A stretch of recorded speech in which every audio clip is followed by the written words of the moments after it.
Server figure आते हैं सब बनाएंगे ज्यादा बेटर है। दिल्ली के मजनू टीला से लेकर गुजरात के पालनी तक है, वो पालनी नहीं जो राजस्थान में। बातें क्लियर हो गया। इसी के नीचे है एक पठार जिसे बोलते हैं मालवा का। क्या बोलते हैं? मालवा का पठार। कौन सा पठार? मालवा पठार। क्या बातें क्लियर हो गया? मालवा पठार के नीचे एक और पर्वत श्रेणी का विस्तार है जिसे आप ध्यान से पढ़िएगा, देखिएगा। हम बोलते हैं विंध पर्वत श्रेणी। कौन सी पर्वत श्रेणी? विंध पर्वत श्रेणी। कौन सी पर्वत श्रेणी? ये जो विंध पर्वत श्रेणी है, बात सुनिएगा, कौन सी पर्वत श्रेणी है? विंध पर्वत श्रेणी। विंध पर्वत श्रेणी का विस्तार गुजरात, कहां से? गुजरात से। गुजरात से लेकर सोनभद्र होते हुए मध्य प्रदेश, उत्तर प्रदेश के सोनभद्र होते हुए बिहार के रोहतास मतलब सासाराम तक विस्तृत है। कहां तक विस्तृत है? अगर हम इसकी बात करें गुजरात से लेकर, कहां से? गुजरात से लेकर मेरे मित्र विंध्य पर्वत श्रेणी बिहार के कौन सा? बिहार के सासाराम, रोहतास जिले में। रोहतास जिले, कौन सा जिला? रोहतास जिले के सासाराम तक। कौन सा? सासाराम। कौन सा राम? ठीक है, सासा, आसाराम नहीं, सासाराम। कौन सा राम? सासाराम। बातें क्लियर हुई? नहीं तो आसाराम बाबू समझ लो।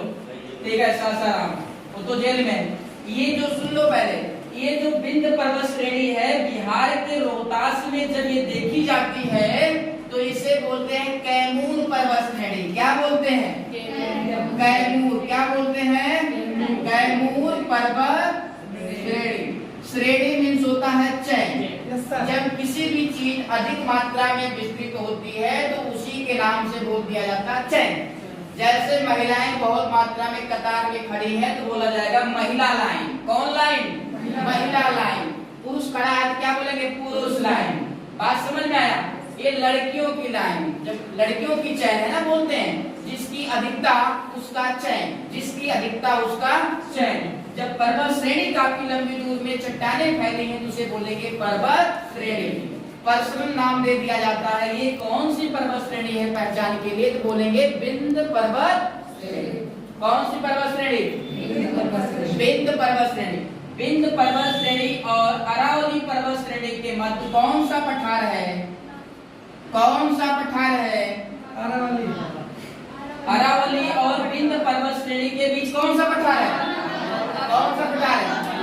श्रेणी का मतलब होता अधिक लंबाई में फैली हो चैन के रूप में, उसे श्रेणी बोलेंगे। पठार का मतलब होता है जमीन से उठा हुआ भाग और ऊपर टेबल जैसा आकार हो, उसे बोलते हैं पठार। क्या बोलते हैं? पठार। बातें क्लियर हो गया? किसी को दिक्कत, कोई घबराहट, बेचैनी, कुछ नहीं? आगे बढ़े? हो गया समझ में? तो हम पढ़ रहे थे मालवा का पठार। आप आपसे एग्जाम में पूछेगा मालवा का पठार किन दो पर्वत श्रेणियों के मध्य है? अब पूछेगा मालवा के पठार का निर्माण किस युग में हुआ तो बोलेंगे आप क्रिटेशियस युग में हुआ। किस युग में हुआ? पढ़ रहे हैं मालवा का पठार। इसका निर्माण कब हुआ? क्रिटेशियस युग में हुआ। क्रिटेशियस युग में हुआ। किस युग में हुआ? किसके द्वारा हुआ? इस युग में कैसे हुआ तो आप बोलेंगे दरारी ज्वालामुखी के दरारी उद्भेदन से। किसके द्वारा? ज्वालामुखी। कौन सी मुखी? ज्वालामुखी के दरारी। कौन सी? दरारी उद्भेदन। दरारी का मतलब समझते हैं, जब भुइयां फट जाती है जमीनिया तो उसे बोलते हैं दरार पड़ना। क्या बोलते हैं? जब यही कई किलोमीटर में जमीन फटता है, ये जमीन फटा, उसके नीचे से मैग्मा बाहर निकला और जब बाहर निकलता है मैग्मा तो उसे बोलते हैं लावा। क्या बोलते हैं? लावा। यही लावा एक दूसरे परत के ऊपर जमता हुआ चला जाता है और लाखों करोड़ों वर्षों बाद दबाव के चलते, ताप के चलते ये लावा चट्टान के रूप में कन्वर्ट हो जाता है। क्या बातें सबको समझ में आई?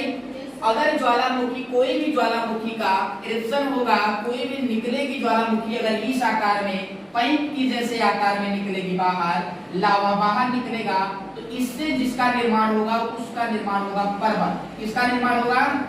पर्वत। अगर पाइप के रूप में बाहर लावा निकल रही है तो क्या बनेगा? पर्वत। लेकिन अगर जमीनिया फट गई है कई किलोमीटर में, तब हुआ निकल रहा, बह रहा, ऐसे बिखरा रहा, छितरा रहा, बात समझ रहे हैं? तो इससे जिसका निर्माण होगा उसका निर्माण होता है पठार। किसका निर्माण होता है? पठार। किसका निर्माण होता है? पठार। क्या सबको समझ में आया? तो इस मालवा के पठार का निर्माण कैसे हुआ है? ज्वालामुखी के दरारी उद्भेदन से हुआ है। बात समझ में आया? ना कि पिंड जैसे उद्गार से हुआ, पाइप जैसे उद्गार से नहीं हुआ। दरारी बहुत लंबे में दरार फटी और मैग्मा बाहर निकला, लावे के रूप में निकला और एक परत लावा का दूसरे परत के ऊपर जमना चालू हुआ और लाखों करोड़ों वर्षों बाद ठंडा होकर चट्टान के रूप में तब्दील हो गया। किसके रूप में तब्दील हो गया? चट्टान के रूप में तब्दील हो गया। बातें सबको समझ में आई? आगे की तरफ बात करते हैं। नेक्स्ट पूछता है, मालवे के पठार में ही कहेगा कि मालवा का पठार आप जानते हो किस युग में हुआ? क्रिटेशियस युग में। किससे कैसे हुआ? ज्वालामुखी दरार से हुआ। नेक्स्ट बात पूछेगा, मालवा का पठार पहले प्राचीन काल में जब इसका निर्माण हुआ, सुनते जाओ, मालवा का पठार प्राचीन काल में कई लाखों करोड़ों वर्षों पहले जब इसका निर्माण हुआ तो ये उसका उत्तरी भाग एकदम समतल और सपाट था। कैसा था? समतल और सपाट था। लेकिन इसके उत्तर से निकलने वाली जो नदियां हैं, चंबल, केन, बेतवा, बानस, ये सारी नदियों ने मालवा पठार के उत्तर वाले हिस्से को एकदम काट पीट के खंडहर बना दिया। क्या बना दिया? खंडहर जानते हैं ना? खंडहर, बिड़हर जानते हैं ना? तो एकदम इसको इसमें एकदम गड्ढा बना दिया, मतलब अवनालिका अपर्दन का निर्माण कर दिया। किसका निर्माण किया? अवनालिका। किसका निर्माण? अवनालिका अपर्दन का निर्माण कर दिया। किसका निर्माण किया?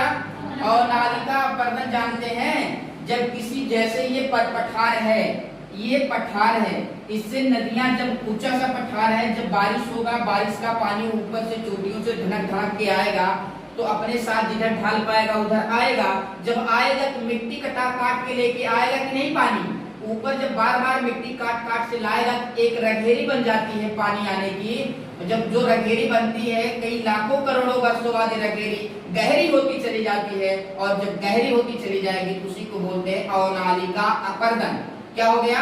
पतली पतली नालियों का निर्माण हुआ मिट्टी के कटाव के कारण, अपर्दन के कारण। अपर्दन मतलब जानते हो, वहां से मिट्टी हटकर दूसरी जगह पहुंच गई, उसी को बोलते हैं अपर्दन। क्या बोलते हैं?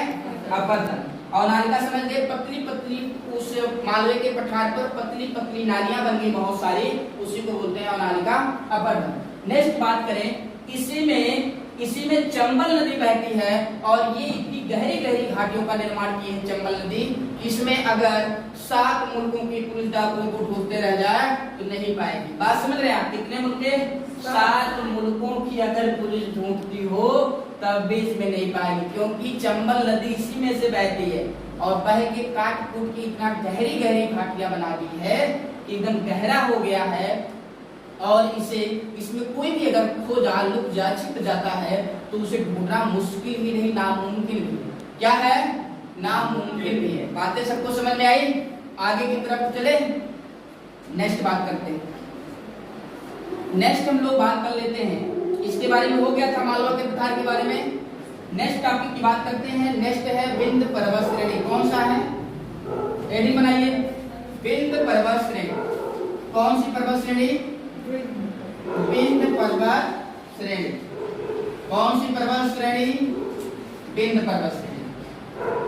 चले, ऐसे हुआ, आप एक बार सुनिएगा। विंध्य पर्वत श्रेणी का निर्माण भी क्रिटेशियस युग में हुआ, लेकिन जहां आज विंध्य पर्वत श्रेणी है वहां किसी जमाने में जानते हो क्या हुआ करता था? एक सागर हुआ करता था, विंध्य सागर। कौन सागर हुआ करता था?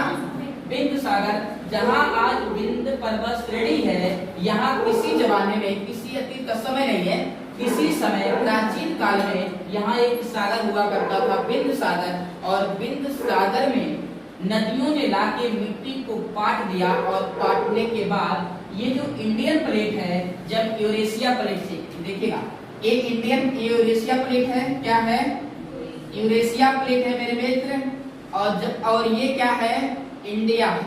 जब इंडिया यूरेशिया प्लेट से जाके टकराई और टकराने के बाद इसमें दरारें पड़ गई। क्या पड़ गई? दरार टाइप में, और ये वाला हिस्सा ऊपर की तरफ उठ गया। क्या हो गया?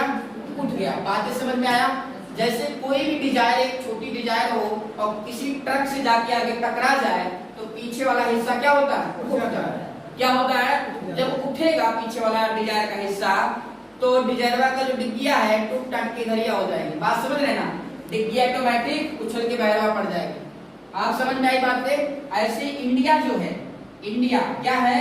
इंडियन प्लेट, जिसे गोंडवाना लैंड कहते हैं, यही गोंडवाना लैंड पहले कहा जाता था। गोंडवाना लैंड, यही गोंडवाना लैंड, मेरी बात सुनिएगा, यही गोंडवाना लैंड जब यूरेशिया प्लेट से टकराया और जैसे टकराया तैसे इसमें मतलब कैसी ठोस मृदा नहीं थी, सागर में नदियां भाग रही थी बिंद सागर को, और भाग गीली मिट्टी थी, और जैसे टकराया, टकराने के कारण फोल्डेड का निर्माण हुआ, और जैसे दबाव पड़ा तैसे ये वाला भाग बीच वाला उठ गया।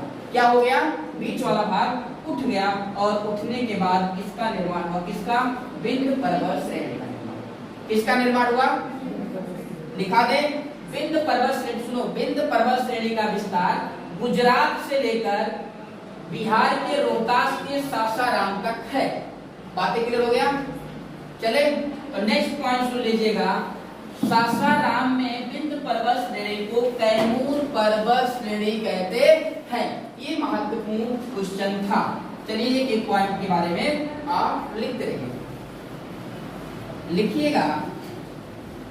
बिंद पर्वत श्रेणी का विस्तार, बिंद पर्वत श्रेणी का विस्तार, श्रेणी का विस्तार गुजरात से लेकर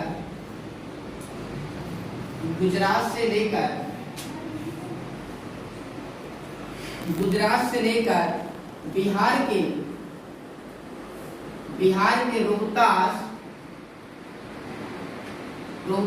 जिले के सासाराम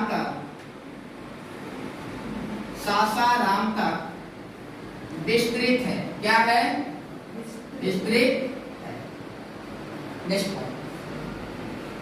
इस पर्वत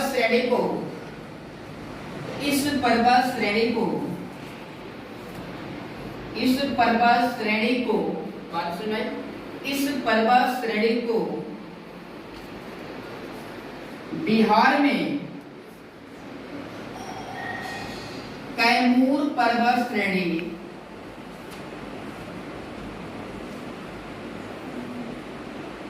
कहते हैं। क्या बोलते हैं जी? बिंद पर्वत श्रेणी का विस्तार गुजरात से लेकर बिहार के रोहतास जिले के सासाराम तक। इस पर्वत श्रेणी को बिहार में कैमूर पर्वत श्रेणी कहते हैं। मैंने लिखा है, बिहार में कैमूर पर्वत श्रेणी कहते हैं। क्या कहते हैं? बिहार में कैमूर पर्वत श्रेणी कहते हैं। अमरूद कोई नहीं लिख देना, ठीक है? कैमूर, क्या? कैमूर। क्या लिखना है? कैमूर पर्वत श्रेणी कहते हैं। सभी को समझ में आया? किसी को दिक्कत है यहाँ तक? किसी को दिक्कत होगा तो वो बता देगा, यदि नहीं दिक्कत तो आगे की तरफ बढ़ते हैं। नेक्स्ट क्वेश्चन आपके एग्जाम में ये बनेगा कि कितने राज्यों में विस्तृत है? कितने राज्यों में विस्तृत है? हम लिखते हैं पॉइंट को, देखिएगा कितने राज्यों में विस्तृत है। देखिए गुजरात में तो विस्तृत है, बोलो हाँ। इसके बाद मध्य प्रदेश पड़ता है, मध्य प्रदेश में तो विस्तृत है। इसके बाद छत्तीसगढ़ पड़ जाता है, छत्तीसगढ़ के बाद बिहार आता है, और उत्तर प्रदेश में होते हैं पहला। तो लिखिएगा यह पर्वत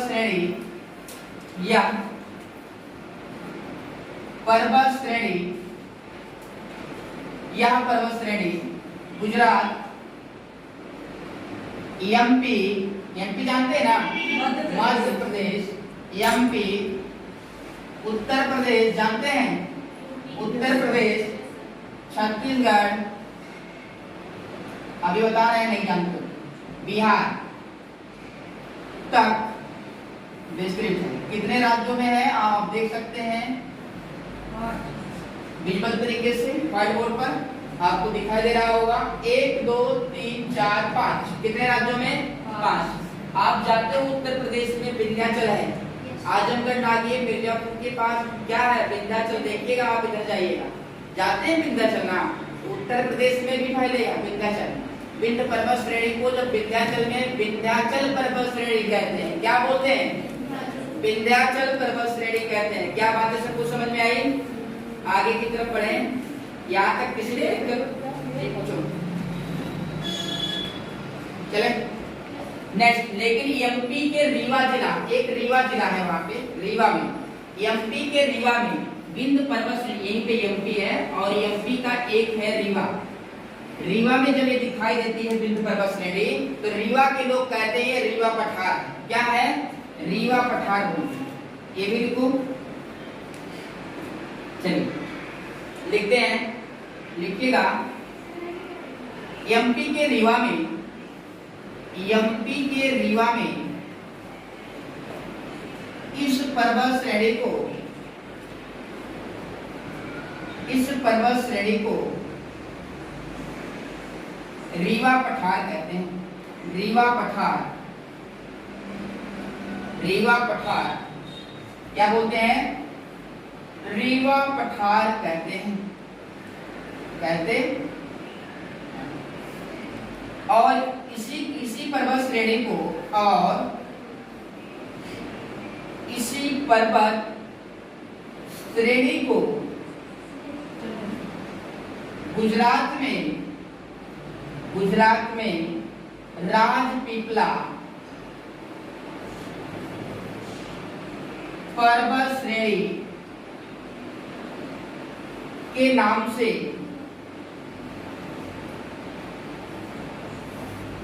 जानते हैं, राजपीपला के नाम से जानते। किसको समस्या है, जिसको नहीं समझ में आया है, तो पूरी विंध्य पर्वत श्रेणी सुनिएगा। आइए मेरे साथ एक बार नोट करो, इसके बाद आगे की तरफ बढ़ते हैं। नोट हो गया, सुनिए अब एक बार रिवीजन करो। विंध्य पर्वत श्रेणी का विस्तार गुजरात से लेकर बिहार के सासाराम, सासाराम में विंध्य पर्वत श्रेणी को कैमूर पर्वत श्रेणी कहते हैं। लेकिन यही जब एमपी में, एमपी के रीवा में इसे देखा जाता है विंध्य पर्वत श्रेणी को, तो रीवा वाले बकलोल है, कौन, रीवा के बकलोल लोग क्या बोलते हैं, कमजोर दिल वाले, क्या बोलते हैं, रीवा पठार। क्या बोलते हैं इसे, रीवा पठार। और जब इसे गुजरात में फैला हुआ देखा जाता है विंध्य पर्वत श्रेणी को, तो गुजरात वाले बोलते हैं राजपीपला पर्वत श्रेणी। कौन सी पर्वत श्रेणी, राजपीपला पर्वत श्रेणी। और जब उत्तर प्रदेश में देखा जाता फैला हुआ, तो विंध्याचल। कौन चल, विंध्याचल। कौन चल, विंध्याचल। तो आप लोग चलते भी हो विंध्याचल, क्या हो, विंध्याचल जाते हो कि नहीं जाते हो, जाते हो। आगे की तरफ बढ़े, नेक्स्ट बात करें, मिटाए इसको, आगे बढ़े। याद हो गया, सुनिए। इसी के नीचे एक और पर्वत श्रेणी, जिस पर्वत श्रेणी का नाम है, आप देखिएगा मेरी बात ध्यानपूर्वक, एक और पर्वत श्रेणी है जिस पर्वत श्रेणी का नाम है मेरे मित्र, देखिए सतपुड़ा पर्वत श्रेणी। कौन सी पर्वत श्रेणी, सतपुड़ा। पूरा तो सतपुड़ा है, क्या है, सतपुड़ा पर्वत श्रेणी। मेरी बात सुनना, लेकिन सतपुड़ा पर्वत श्रेणी को अलग अलग राज्यों में अलग अलग नाम से पुकारते है। तो सतपुड़ा पूरी की पूरी, लेकिन सतपुड़ा पर्वत श्रेणी को अलग अलग राज्यों में जानते हैं। समझ में आई? जैसे मेरी बात सुनो, गुजरात और महाराष्ट्र में से सतपुड़ा ही बोला जाता है। क्या बोला जाता है, सतपुड़ा पर्वत श्रेणी। कुछ एमपी तक भी बोला जाता है। ये श्रेणी है और यहाँ पे इसे क्या बोला जाता है, यहाँ पे देखिएगा मेरी बात, ये 3 पर्वत श्रेणियां, सतपुड़ा की 3 पर्वत श्रेणियां। कितनी पर्वत श्रेणियां हैं, 3 पर्वत श्रेणियां। और इस पर्वत श्रेणी को हम बोलते हैं महादेव पर्वत श्रेणी। क्या बोलते हैं, महादेव पर्वत श्रेणी बोलते हैं। क्या बोलते हैं भैया, महादेव पर्वत श्रेणी कहते। यहाँ तक बातें क्लियर हो गई, आगे की तरफ बढ़े। क्या सो रही हो, नहीं सो रही हो, मन चिंतन कर रही हो, मनन, ठीक है। तो हमने बोला सतपुड़ा पर्वत श्रेणी को कहा क्या बोलते हैं, गुजरात महाराष्ट्र में सतपुड़ा एमपी तक, और एमपी के मध्य में उत्तर भारत और पश्चिम भारत के मध्य में मध्य प्रदेश में इसे महादेव पर्वत श्रेणी क्या बोलते हैं? महादेव पर्वत श्रेणी कहते हैं।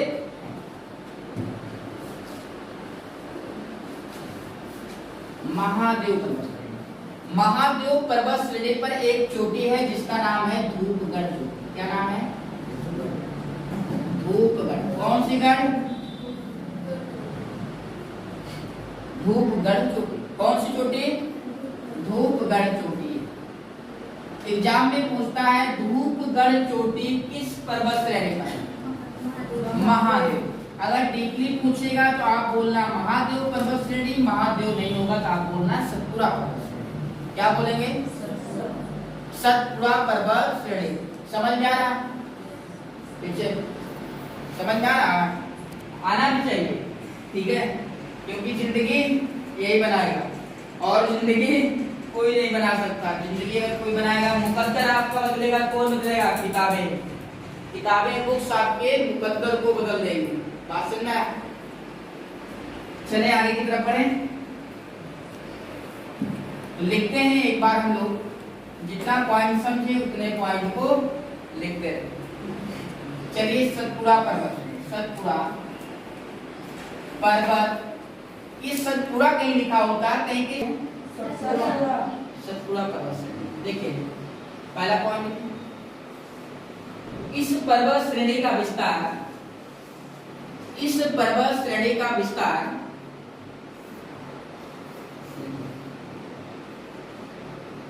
इस पर्वत श्रेणी का विस्तार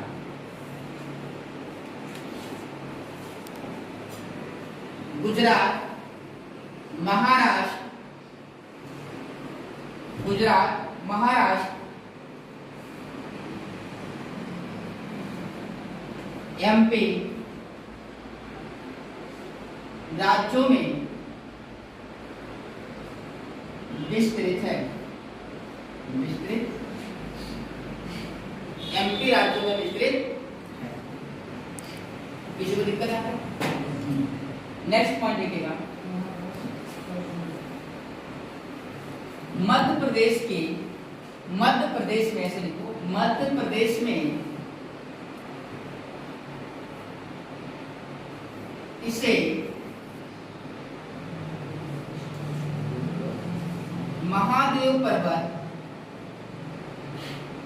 महादेव पर्वत श्रेणी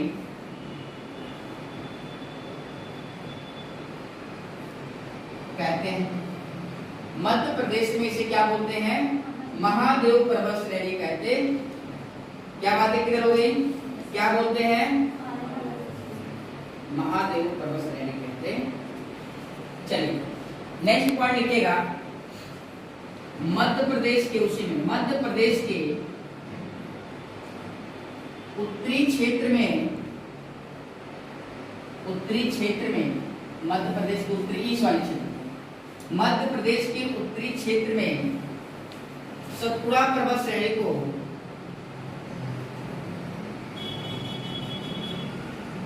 सतपुड़ा पर्वत श्रेणी को मैकाल पर्वत श्रेणी कहते हैं।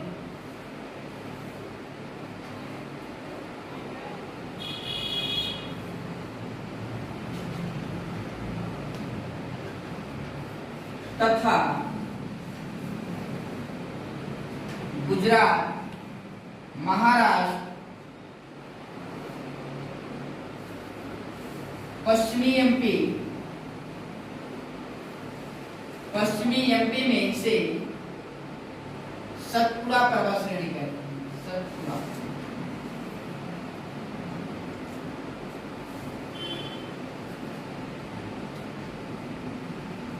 कहते, मतलब महाराष्ट्र और गुजरात, महाराष्ट्र एमपी में इसे क्या बोलते हैं? सतपुड़ा बोलते हैं। और मध्य एमपी में क्या बोलते हैं? महादेव बोलते हैं। और उत्तरी एमपी में, उत्तरी एमपी में इसे क्या बोलते हैं? आप बोलेंगे, इसे बोलते हैं, क्या बोलते हैं? मैकाल। क्या बोलते हैं? मैकाल पर्वत श्रेणी। क्या बोलते हैं? चलिए अब आपसे हम बात करें कि सतपुड़ा पर्वत श्रेणी, ये तीन है, अलग अलग स्थानों पे अलग अलग नाम से जानते हैं। सतपुड़ा पर्वत श्रेणी की सबसे ऊंची चोटी कौन सी है? सतपुड़ा पर्वत श्रेणी की सबसे ऊंची चोटी धूपगढ़। किस श्रेणी पर है? महादेव। सतपुड़ा का, जैसे सतपुड़ा बाप, बाप का बेटवा, जैसे बाप का नाम है मंगरू, बेटवा का नाम गुरु, और बेटवा का नाम हिंगूरी, और बेटुआ, बाप के बेटुआ के कई बेटवा, और सबसे बड़े के बेटुआ क्या नाम है? धूपगढ़। क्या नाम है? धूपगढ़। तो आप समझ गए। पूछेगा कि सतपुड़ा पर्वत श्रेणी की सबसे ऊंची चोटी तो आप बोलेंगे धूपगढ़। अगर आपसे ऐसे भी एग्जाम में पूछे कि महादेव पर्वत श्रेणी की सबसे ऊंची चोटी का नाम बताइए, तब भी धूपगढ़, तब भी धूपगढ़। बातें क्लियर हो गया? लिखा दे पॉइंट को, देखो लिखा दे, एग्जाम में काम किया। लिखिएगा सतपुड़ा पर्वत श्रेणी की, सतपुड़ा पर्वत श्रेणी, ब्रैकेट में लिखना महादेव या महादेव पर्वत श्रेणी की सबसे ऊंची चोटी धूपगढ़, धूपगढ़ चोटी है, जो मध्य प्रदेश, कहाँ पे? जो मध्य प्रदेश राज्य में स्थित है, जो मध्य प्रदेश राज्य में। किसी को दिक्कत? कोई दिक्कत? कोई बेचैनी? कोई घबराहट नहीं? चलें आगे की तरफ बढ़े, कोई दिक्कत तो नहीं। चलिए नेक्स्ट बात करते हैं। अगर पूछेगा कि आप तो पढ़ लिया कि सतपुड़ा पर्वत श्रेणी की सबसे ऊंची चोटी हमने पढ़ा कि धूपगढ़ चोटी है, लेकिन यदि आपसे एग्जाम में पूछे कि मैकाल पर्वत श्रेणी का सबसे ऊंचा पठार कौन सा? मैकाल पर्वत श्रेणी का सबसे ऊंचा पठार कौन सा है? आप बोलेंगे इसी बिचवा में भोजियान पड़ा हुआ है। बात समझ रहे ना? एकदम भोजियान इसी में पड़ा है। उसका क्या नाम है? अमरकंटक। क्या नाम है? अमरकंटक। क्या नाम है? अमरकंटक। नाम सुने हैं?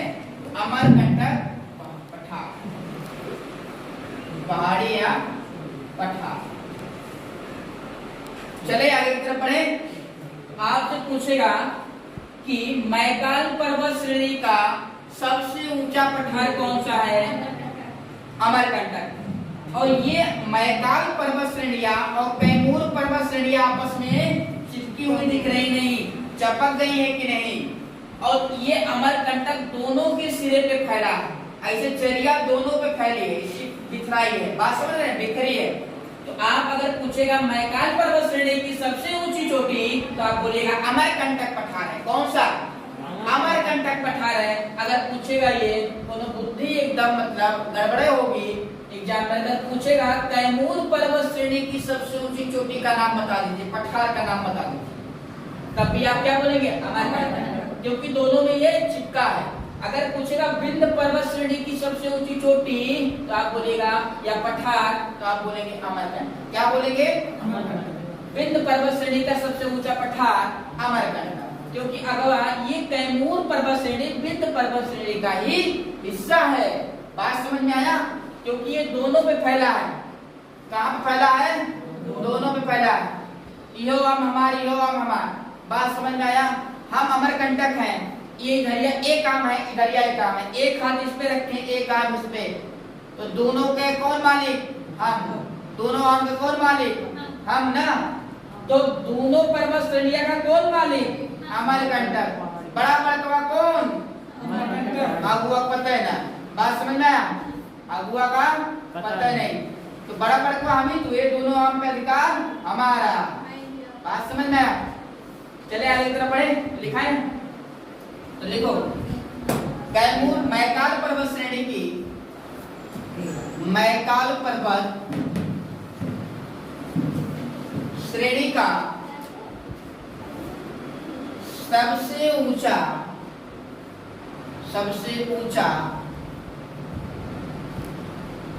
पठार अमरकंटक है। क्या है? अमरकंटक। बातें क्लियर हो गई? क्या है? अमरकंटक। नेक्स्ट पॉइंट, नोट लिखो। बिंद पर्वत श्रेणी, बिंद पर्वत श्रेणी की सबसे ऊंचा पठार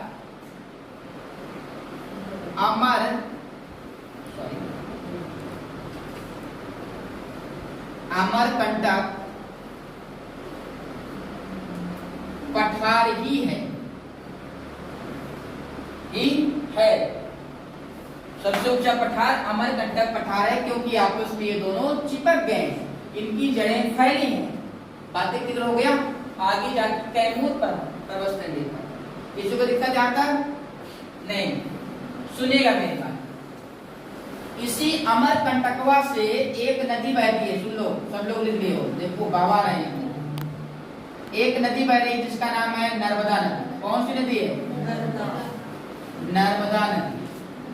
बात समझ में आया? कौन सी नदी है? एग्जाम में पूछता है नर्मदा नदी किन दो पर्वत श्रेणियों के बीच बहती है? विंध्य पर्वत श्रेणी और सतपुड़ा। Very good. किस दिशा में बहती है? किस सागर में अपने जल को डिस्चार्ज करती है, छोड़ती है? इधरिया कौन सागर? अरब सागर। इधरिया बंगाल की खाड़ी, इधरिया हिंद सागर। तो किस अपने जल को कहाँ डिस्चार्ज करती है? किस सागर में? अरब सागर। किस सागर में? अरब सागर। अरब सागर। किस सागर में? अरब सागर। अरब सागर। बातें क्लियर हो गया। नर्मदा नदी भरंस घाटी में बहती है। किस घाटी में बहती है? भरंस घाटी। मतलब इधरिया ऊंच बिचवम गढ़ावा बहती है। बात समझ में आया? किस घाटी में बहती है? भरंस घाटी। किस घाटी में बहती है? यहीं से एक नदी और निकलती है जिसका नाम है ताप्ती नदी। कौन सी नदी है? ताप्ती। वो भी भरंस घाटी में बहती है। पूछता है कौन सी नदी है, निम्न में से चयन करो कौन सी नदी है जो भरंस घाटी में बहती है।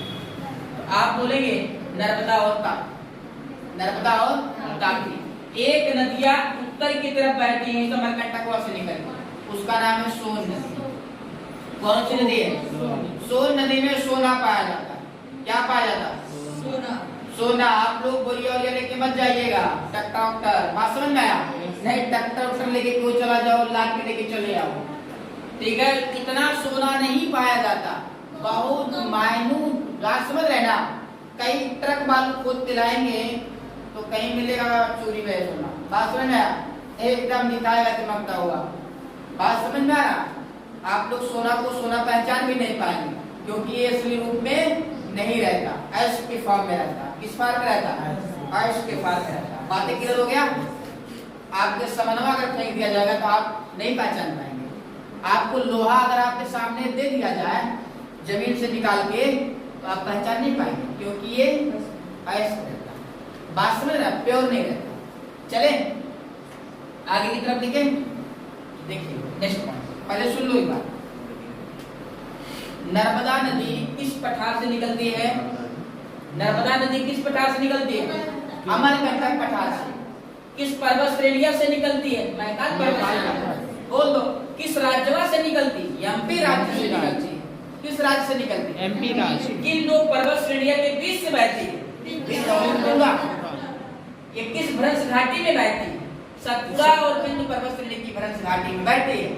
सतपुड़ा पर्वत श्रेणी ब्लैक माउंटेन पर्वत श्रेणी है। कैसा है? ब्लैक। कैसा है? ब्लैक। घिरा हुआ है, इधर से एक नदी, इधर से एक नदी, बिचवा में घिरा हुआ। सुनिए, यही नर्मदा नदी जब इधरिया बहते हुए आती है पश्चिम की दिशा में, तो एमपी के जबलपुर जिले में, कहाँ पे? जबलपुर जिले में। कहाँ पे? जबलपुर। आप जाइएगा, एमपी के जबलपुर जिले में जब ये नदी पहुंचती है नर्मदा, तो जहां से बहती है वहां जबलपुर जिले में जहां से बहती है वहां के पत्थर को एकदम दुधिया कलर का कर दिया। कैसा कर दिया? जबलपुर में इस नदी ने जबलपुर में पत्थर, सतपुड़ा पत्थर के ऊपर से बहते हुए दिखाई देती है, और जब बहते हुए ऊपर से दिखाई देती है तो वो उस पत्थर को एकदम दुधिया कलर का कर दिया। कैसा कर दिया है? एकदम चमकता हुआ पत्थर, दूध की तरह एकदम झलकता हुआ दिखाई देता है। और जब ये नदी जबलपुर में पहुंचती है ना, मध्य प्रदेश के जबलपुर में जब ये नदी पहुंचती है तो इतनी पतली जलधारा हो जाती है इसकी नदी की कि आप इसे छलांग मारकर नाप सकते हैं। क्या जंप कर सकते हैं आप लोग, कूद जाएंगे ना, जाइएगा जबलपुर एक बार, ठीक है। नर्मदा नदी में पतली नाली जानते हैं, नाली गेहूं में जाने जो सिंचा जाता पाइप, नाली की तरह एकदम बहती हुई लुपुर लुपुर बहती है। बात समझ, लुसुर लुसुर एकदम, कोनो धारा नहीं। बातें समझ में आया? चले। लेकिन जब ये जबलपुर में पर्वत के ऊपर से बहती है, जब ऊपरा से जबलपुर में पर्वतवा के ऊपर जब गिरती है निचवा, क्या गिरती है, जब नीचे गिरती है पर्वतवा के ऊपरा से, एक जलप्रपात का निर्माण करती है जिसे बोलते हैं धुआंधार जलप्रपात। क्या बोलते हैं? धुआंधार जलप्रपात। क्या बोलते हैं? या इसी को बोलते हैं कपिलधार जलप्रपात। एग्जाम में बहुत पूछता है कपिलधार जलप्रपात। क्या बोलते हैं? जलप्रपात। जबलपुर में नर्मदा नदी जब जबलपुर में सतपुड़ा पर्वत श्रेणी के ऊपर से गिरता है पानी इसका, जिस जलप्रपात का निर्माण करती है उसे बोलते हैं धुआंधार जलप्रपात या कपिलधार जलप्रपात। एग्जाम में पूछता है कौन सी नदी है जो कपिलधार जलप्रपात का निर्माण करती है? कौन सी नदी है? नर्मदा। कौन सी नदी है? नर्मदा। कौन सी नदी है जो धुआंधार जलप्रपात का निर्माण करती है? नर्मदा। जलप्रपात को इंग्लिश में बोलते हैं वाटरफॉल। क्या बोलते हैं? अब जैसे छत के ऊपर खूब बारिश हो और छत का जो कोनारा जानते हैं ना, जिनकी पैंटिया से पानी गिरता, उसको मूंद दो। क्या कर दो? मूंद दो मिट्टी से। अब जब पानी खूब भर जाएगा छत के ऊपर बारिश में, तो क्या करेगा, बारिश में छत के ऊपर से पानी किनारे किनारे एक लाइन से गिरना चालू हो जाएगा, उसी को बोलते हैं जलप्रपात। क्या बोलते हैं? जलप्रपात। आप पिक्चरों में देखते होंगे, फिल्मों में, कि पर्वतों के ऊपर से पनिया एकदम झरने की तरह गिरता हुआ दिखाई देता, उसी को बोलते हैं जलप्रपात। और फिल्मों में हीरोइन वहां पे डांस करती हुई दिखाई देती, पनिया में घुस के। एकदम बात समझ में आया? स्नान करती हुई दिखाई देती, बचाओ बचाओ करती है कि नहीं बच्चे? डूब रहे हैं। जबकि उस झरने में आप डूब ही नहीं सकते, लेकिन झूठे बोलते हैं हीरो आओ बचाओ, हीरो को बुलाते हैं बचाने के लिए। तो ये सब क्या चीजें हैं? अनदेखी चीजें बता रहे हैं। कोई झरने में डूब सकता है? झरना इतना मतलब पत्थर रहता है, उसके ऊपर से पानी एकदम धीरे धीरे लुसुर लुसुर क्या होता, बहता दिखाई देता है। बात समझ रहे हैं? जलप्रपात समझ गए? तो ये नदी नर्मदा नदी धुआंधार जलप्रपात या कपिलधार जलप्रपात का निर्माण करती है। ऊपर से जब गिरता है झरना, पानी जब ऊपर से गिरता है उसे बोलते हैं जलप्रपात। क्या बोलते हैं? और नीचे लोग नहाते तो नीचे है ना, नीचे लोग नहाते हैं ना। बातें समझ में आई? चले आगे तरफ दिखाएं इसे।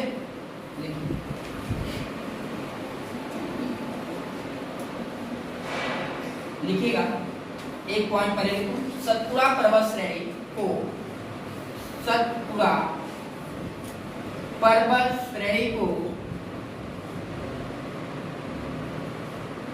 ब्लॉक पर्वत कहते हैं। ब्लॉक मतलब चारों तरफ से बंद है, ठीक है, बीच में है, किनारे किनारे घाटी के बीच में उठा हुआ, ब्लॉक पर्वत कहते हैं। अभी मैं नर्मदा नदी के बारे में स्पेशल नहीं बात करें, तो वहां स्पेशल बात करूंगा। अभी आपको कुछ चीजें याद रखनी है, ठीक है। लिखिएगा नर्मदा नदी का उद्गम, नर्मदा नदी का उद्गम, क्या? नर्मदा नदी का उद्गम अमरकंटक पहाड़ी से होता है, और यह नदी पश्चिम की दिशा में पश्चिम की दिशा में, और यह नदी की दिशा में पश्चिम की दिशा में प्रवाहित होते हुए अपने जल को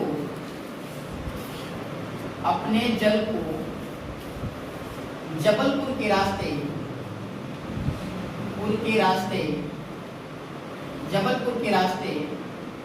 अरब सागर में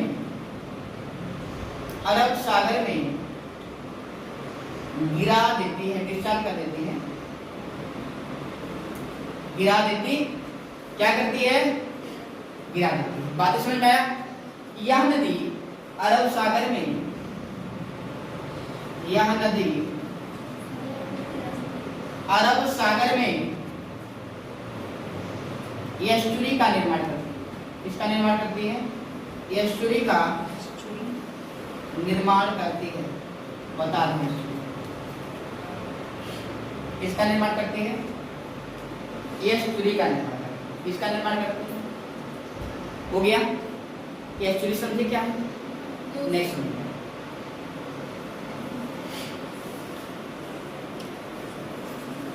एस्चुरी का निर्माण करती। हो गया? सुनो ध्यान दो। इसका निर्माण करती है एस्चुरी का। सुनो, करवा चौथ के दिन पत्नी अपने पति को क्या करती है? अच्छा, पति पिलाता है पानी की पत्नी पिलाती है। पहले एक कंफ्यूज हो रहा है। पति पिलाता, पहले कौन पिलाता? चांद देखता किसमें? झरना में कि झन्नी में? चलनी में। चलनी में देखता, किसके लिए? उम्र बढ़ाने के लिए। लोटा भरा पानी जब चांद वार देख लेती है तो पिलाता है पति अपनी बीवी को। क्या करता? लोटवा में पिलाता है। वही चंदवा देखने के बाद पतिवा अपनी पत्नी को पनिया मुंह में ना पिला के भुइया गिराना चालू कर दे। कहा? जमीनिया पे से धार गिराना चालू कर दे और एक गड्ढा बन जाता है। क्या बन जाता है? गड्ढा बन जाता है ना, ऊपर से धार गिराइए। जो गड्ढा बनता है, जो गड्ढा वही बनता है ऐसे भी आकार का, इसी को बोलते हैं एस्चुरी। क्या बोलते हैं? क्या बोलते हैं? बात समझ में आया? करवा चौथ के दिन पानी नहीं पिलाना, एस्चुरी का निर्माण कर देना। किसका? जमीन पे गिरा देना पानी, गड्ढा बन जाएगा। क्या बन जाएगा? गड्ढा। उसे क्या बोलते हैं? एस्चुरी। जब यही नदी द्वारा गिराया जाता है तो बहुत बड़ा गड्ढा बन जाता है। उसी को क्या बोलते हैं? नदी एस्चुरी। क्या बोलते हैं? नदी द्वारा निर्माण किया गया एस्चुरी। बातें समझ में आया? और जब मिट्टी लाके एक जगह जमा कर देती है तो बन जाता है डेल्टा। क्या बन जाता है? डेल्टा। जब पति अपने पत्नी को पानी पिला देता है तो पेट में इकट्ठा हो जाता है, पानी बनता है डेल्टा। क्या बनता है? डेल्टा। मतलब जब नदी मिट्टी को बहा के लाएगी, जहाँ इकट्ठा करेगी, वो बनेगा डेल्टा। क्या बनेगा? डेल्टा। बट ये नदी डेल्टा का निर्माण नहीं करती। क्या करती है? नहीं करती। क्या सभी को बातें समझ में आई? नेक्स्ट पॉइंट, एक पॉइंट और लिखना है सभी को। लिखिएगा, नर्मदा नदी, यह नदी एमपी के जबलपुर में, एमपी के जबलपुर में, एमपी के जबलपुर में, यह नदी एमपी के जबलपुर में धुआंधार या कपिलधार जलप्रपात का निर्माण करती है। सभी को समझ में आया? किसी को दिक्कत? जी कुछ। और जो नहीं आ रहे हैं, गेहूं कटिया में व्यस्त है ना, उनको बताओ गेहूं ना काटे। नहीं तो जिस अलग से गेहूं आप लोग काटते हो, इसी गाल पे सूर्य की रोशनी पड़ती है और 10 दिन में ये मुंह इधर वाला खौदा जाएगा। बात समझ रहे? इधर वाला ठीक ठाक रहेगा, इधर वाला खौदा जाएगा। तो बचा के काटिए गेहूं।